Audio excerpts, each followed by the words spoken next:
Perkenalkan, nama saya Alia Tasya Putri Maramis, saya dari Manajemen Perhotelan. Saya Felix Mateus dari Manajemen Perhotelan.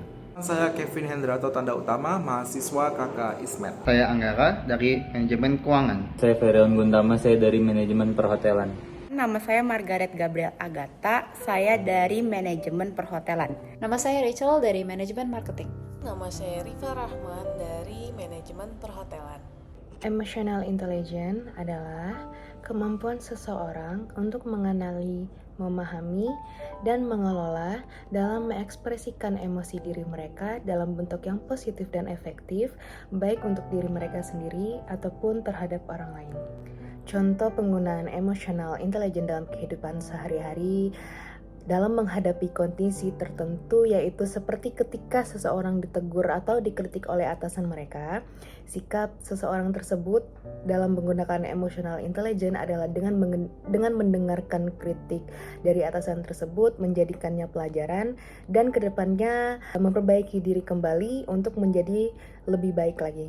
Mempunyai emotional intelligence di dalam diri seseorang adalah hal yang sangat penting untuk menjalani dan menghadapi kehidupan sehari-hari. Karena dengan mempunyai emotional intelligence, kita dapat mengendalikan rasa emosi tersebut dan mempunyai motivasi rasa semangat yang sangat tinggi untuk memberikan semangat yang lebih lagi kepada diri sendiri dalam menghadapi kondisi tertentu. Pernah nggak sih kamu merasa emosi tiba-tiba meledak saat lagi stres atau kayak dikritik? Padahal sebenarnya ngebedain orang yang reaktif sama orang yang dewasa itu adalah salah satunya kemampuan mengontrol emosi. Jadi mengontrol emosi itu adalah bagian dari namanya emotional intelligence atau kecerdasan emosional. Jadi apa sih mereka itu? Kecerdasan emosional adalah kemampuan buat mengenalin dan mengatur dan mengalahkan emosi diri sendiri maupun orang lain dengan bijak. Dan salah satu kompetensi yang paling penting adalah emotional self-control. Emotional self-control itu bukan berarti kita nggak boleh merasa marah atau sedih, ya. Tapi kita juga belajar buat tetap tenang dan berpikir jernih walau lagi dalam tekanan, misalnya saat dikritik atau mengejar deadline. Jadi kita tidak langsung membawa perasaan kita seperti baper atau marah, tapi kita bisa dengan melakukan tarik napas dan respon dengan tenang. Dan untuk prospek kedepannya sih, kemampuan ini bakal jadi pembeda besar ya, dari nilai tinggi dan skill teknis penting. Tapi orang yang bisa ngatur emosi bakal lebih dipercaya, lebih stabil, dan lebih siap untuk menghadapi tantangan. Halo teman-teman, untuk topik emotional intelligence, kelompok kami memilih bagian dari self-regulation. Self-regulation itu adalah kemampuan kita untuk mengolah dan mengontrol emosi serta impuls yang berasal dari dalam diri kita. Khususnya, kita akan fokus pada kompetensi emotional self-control. Dengan memiliki emotional self-control, kita dapat mengolah stres, emosi negatif dengan lebih efektif. Nah, sehingga kita dapat membuat keputusan yang lebih rasional dan meningkatkan kemampuan kita untuk bekerja sama dan berinteraksi dengan orang lain. Bayangkan jika kita bisa menghadapi situasi lebih tenang dan tidak terpengaruh oleh emosi negatif. Untuk contoh dari emotional self-control ini, kita bisa menggunakan metode STAR dari filosofi teras. STAR itu singkatan apa sih? Yang pertama, STAR itu artinya stop atau berhenti. Ketika kita merasa emosi negatif muncul, kita harus berhenti sejenak dan jangan bereaksi impulsif. Berikan diri kita waktu untuk memproses emosi tersebut.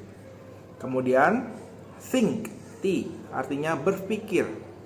Pikirkan tentang situasi tersebut dan juga pikir tentang emosi apa yang kamu rasakan.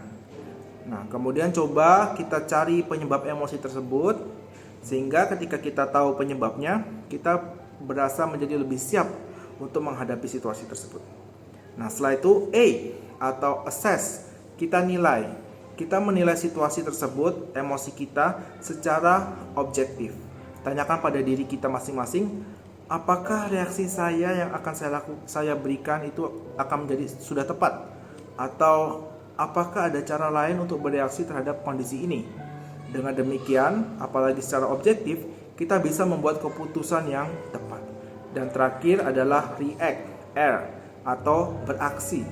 Nah, setelah kita mempertimbangkan situasinya, juga emosi kita mulai memilih untuk merespon dengan cara yang pastinya lebih positif dan konstruktif.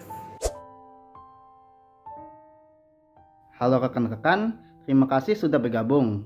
Langsung saja, Ferry, saya sudah cek data final dari kamu. Tapi ada error fatal di bagian perhitungan biaya. Angkanya meleset jauh. Proyek harus diserahkan sore ini. Gimana Ferry? Kamu telat kirim, datanya malah salah. Kita bisa rugi besar. Maaf banget ya kak, saya kurang teliti di bagian itu soalnya semalam saya ada revisi, tapi saya siap perbaiki sekarang juga ya kak. Kak, coba tenang dulu. Ferry sudah mengakui dan mau memperbaikinya. Yang kita butuhkan sekarang adalah mencari solusi dan tidak menyalahkan Ferry. Iya betul, kemungkinan bisa minta ke klien untuk diperpanjang nggak ya? Atau ada backup dari data lama yang bisa diolah dengan cepat? Kayaknya susah kalau mau minta perpanjangan waktu. Kalau dilihat dari data yang lama juga sudah tidak bisa diakses. Dilihat dari data yang baru, errornya cuma di perhitungan saja. Kalau dilihat lagi bisa dihitung ulang. Ferry, bagian apa aja yang kamu masukkan ke perhitungan? Hanya di bagian A saja sih, kira-kira saya butuh 30 menit untuk mengerjakan ulang. Oke Ferry, sekarang kamu coba share screen. Agatha bantu Ferry cek ulang setiap baris perhitungan. Rachel, coba review kembali semua dokumen pendukung. Pastikan semua sudah final. Kita punya waktu 3 jam sebelum deadline. Ayo, kita lakukan yang terbaik. Setuju Kak, ayo kita selesaikan. Siap kak, saya akan menghitung ulang ya. Oke Kak, saya akan cek dokumen yang lain.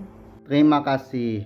Teman-teman ayo fokus. Kita bisa hadapi bersama. Dari roleplay yang kita saksikan, kita bisa lihat dan simpulkan bahwa emotional intelligence, khususnya self-regulation, sangat penting untuk kita dalam menghadapi situasi yang sulit. Dengan menerapkan konsep STAR, yaitu Stop, Think, Assess, and Respond, kita belajar untuk berhenti sejenak, berpikir jernih, menilai situasi, lalu merespon situasi dengan tenang dan bijak. Kemampuan ini membantu kita menjaga hubungan yang baik juga, serta membuat kita lebih rasional dalam mengambil keputusan, dan juga membuat kita tetap profesional meskipun kita sedang di bawah tekanan. Jadi, mengelola emosi bukan hanya tentang menahan amarah saja, namun juga tentang memahami diri kita sendiri dan orang lain untuk membuat lingkungan yang lebih positif.